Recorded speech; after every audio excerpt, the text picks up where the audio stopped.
体こそ最強だ。行くか。スーパーサイヤ人ゴッドを超えた力見せてやる。スーパーサイヤ人ゴッドの上を行く力を見せてやろう。勝負はこれからだ。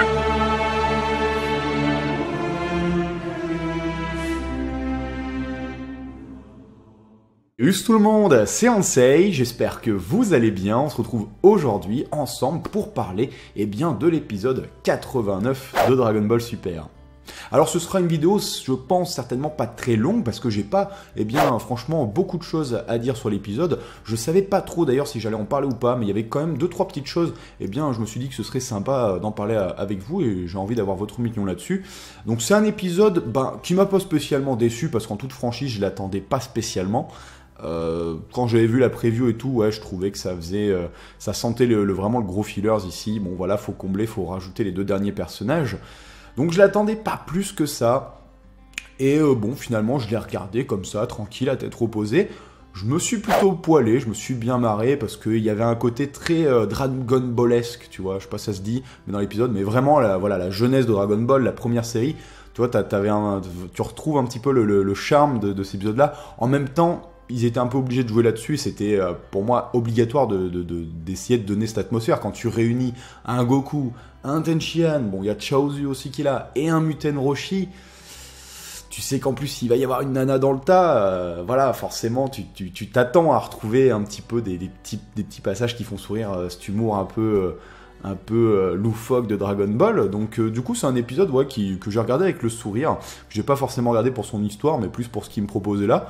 Il proposait de se marrer, je me suis plutôt bien marré, mais il y a quand même 2-3 petits trucs qui m'ont gêné, qui m'ont un petit peu déçu dans l'épisode. Le premier truc déjà, c'est la censure en fait. Alors bon, je suis pas un gros pervers, loin de là, mais quand tu me mets un Muten Roshi en mode total pervers, que t'as vraiment cet humour très pervers, donc très caractéristique du personnage, et ce côté aussi humour pervers comme ça, qui est vraiment quelque chose de lié à Dragon Ball et ses débuts. Si vous avez jamais regardé Dragon Ball vraiment de ses débuts, la série ou que ce soit vraiment le manga de ses tout débuts, faites-le et vous allez vraiment certainement être surpris parce que t'as cet humour un peu, des fois un peu lourdingue comme ça, mais qui passe, qui est rigolo et qui est vraiment aussi, il y a toujours eu ce côté très pervers, tout ça, de l'humour un peu, pas gras, mais voilà, un peu comme ça, un peu cucul à praline on pourrait dire, et qui marche, mais il est assumé totalement. Et ici, je sens un épisode, tu vois, qui veut t'en mettre justement, qui te rappelle ça, on assume, allez, on se donne à fond, on fait du pur 100% Muten Roshi, donc vraiment un gros pervers dégueulasse, on peut le dire. Et ce qui m'a dérangé, c'est qu'en fait, c'est pas assumé à 100%, tu vois. C'est-à-dire que toutes les scènes plus ou moins perverses sont censurées. Je veux dire, c'est bon, ça nous aurait pas tué de voir la culotte de Yorin, quoi. On a vu 50 fois la culotte de Bulma. Donc c'est quelque chose que déjà je me suis dit, tiens, c'est marrant qu'ils coupent les plombs, mais passons. Mais surtout le truc qui m'a vraiment gêné, c'est con, mais ça m'a vraiment gêné là-dedans. J'ai pas compris pourquoi ils ont censuré les geysers de sang du nez de Muten Roshi, quoi. Parce que, ça je pense que je vais pas l'apprendre aux purs fans de manga, mais au cas où vous le savez pas, au Japon, chez eux, en gros, le fait de saigner du nez, c'est lié à l'excitation. Donc ça a une connotation sexuelle. C'est pour ça que dans les mangas, quand t'as une scène plus ou moins perverse ou une scène qui a un lien plus ou moins sur la sexualité, tout ça, les personnages surtout masculins se mettent à saigner du nez et forcément c'est du manga donc c'est exagéré, donc c'est des méga geysers de sang pour montrer qu'ils sont très excités, tout ça. Et donc c'est un mème presque avec Muten Roshi, et quand Bulma soulevait sa robe, ce genre de choses où tu voyais un Muten Roshi s'envoler avec des geysers de sang de partout.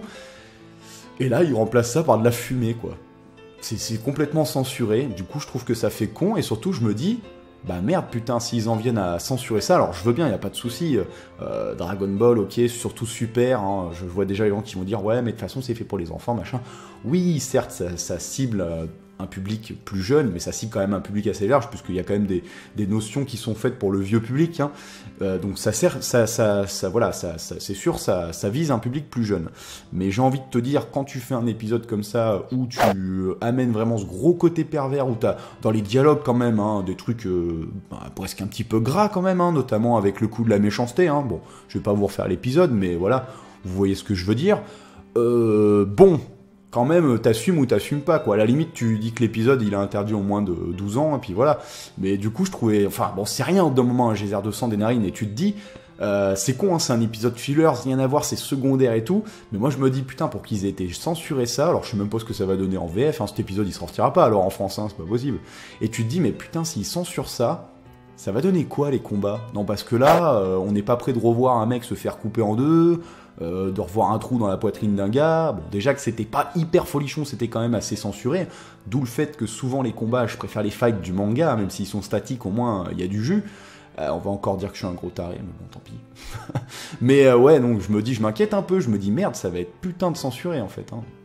Au-delà de ça, ça m'a pas empêché de me poiler, hein. Je me suis quand même marré, j'ai aimé les petits clins d'œil justement à Dragon Ball, j'ai aimé les clins d'œil aussi avec les techniques, hein. Voilà, la technique 4 bras de Tenshinhan qui avait quand même, qui m'avait pas mal marqué, moi je me rappelle, hein, la première fois qu'on l'avait vu et qu'on le voyait faire ça, c'était quelque chose, voilà, il y a des techniques quand même qui sortaient de l'ordinaire, et pareil pour Muten Roshi, hein, revoir certaines techniques cultes un petit peu modifiées de Muten Roshi, c'était plutôt cool. Donc voilà, c'est deux personnages que j'étais content de revoir. J'ai beaucoup aimé par contre le Tenshinhan en mode sensei.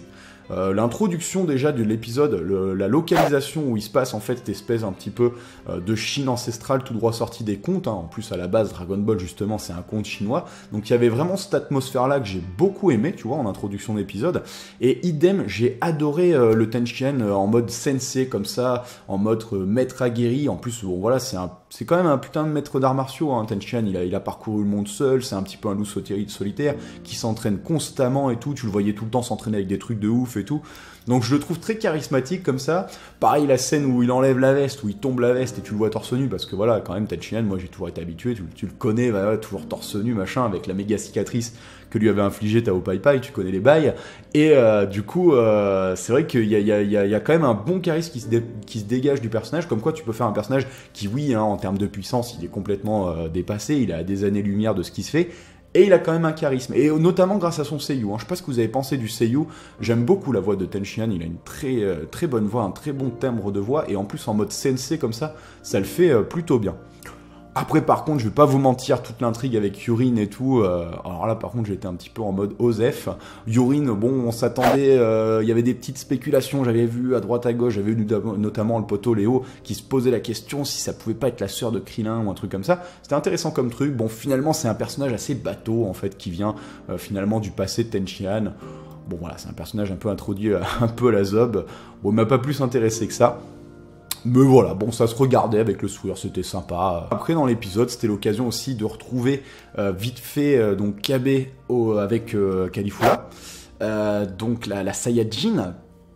Et j'étais un petit peu déçu de cette scène, on n'en voit pas assez, il faudrait vraiment un épisode concentré là-dessus. J'espère qu'ils en feront pas peut-être un truc trop abusé, mais j'espère que pendant le tournoi, on aura peut-être par moment des petites ellipses, des petites parenthèses qui te montrent un peu les choses, parce que là, du coup, donc elles ne connaissent pas le Super Saiyajin, et ils s'apprêtent à l'enseigner à Caulifla.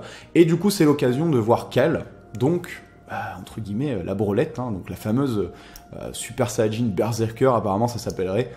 Donc voilà, on la croise vite fait, elle a un regard un peu particulier au moment où on la voit, et donc voilà, donc il y a bien deux Saiyajin. Alors, je sais pas si vous avez tous vu finalement la vidéo, j'avais fait une vidéo justement la semaine où j'étais revenu sur ce détail-là, parce que dans ma précédente review, moi au début je m'étais dit justement que c'était Caulifla, hein, et puis après j'étais revenu un petit peu sur mes dires en réfléchissant, je m'étais dit qu'il y aurait peut-être deux Saiyajin, donc j'avais proposé cette vidéo spéculation, on avait débattu ensemble, et du coup, hein, on a eu raison finalement de se poser la question, de débattre ensemble, de se dire il y a peut-être quelque chose, et du coup, on avait raison, pour une fois.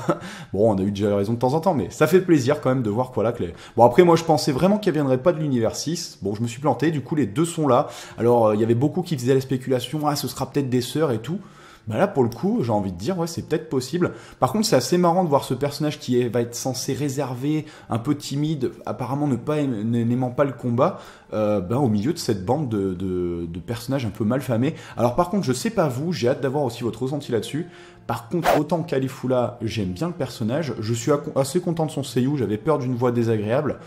Autant par contre, finalement, les personnages qui l'entourent, tout ça, je m'attendais à autre chose, tu vois. Moi, voir un Saiyajin sortir un canif, ils sont vraiment pas charismatiques ces Saiyajin. Hein. Pour le coup, nos Saiyajin étaient vraiment plus classe. Hein. Vraiment, hein, avec leurs armures et tout. Là, des Saiyajin en mode Yakuza. Ah non, j'ai pas trop aimé en fait. J'espère que ce sera mieux amené, ça peut-être dans le manga.